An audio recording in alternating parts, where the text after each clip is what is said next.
टच करिए बोलो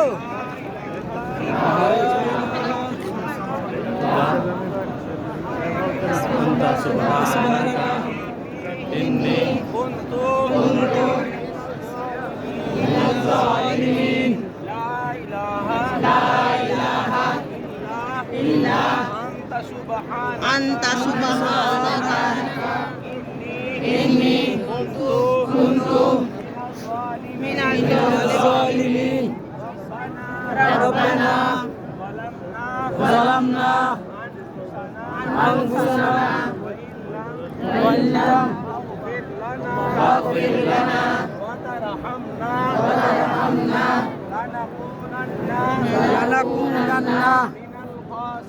من الخاسرين ربنا ظلمنا أنفسنا وإن لم تغفر لنا وترحمنا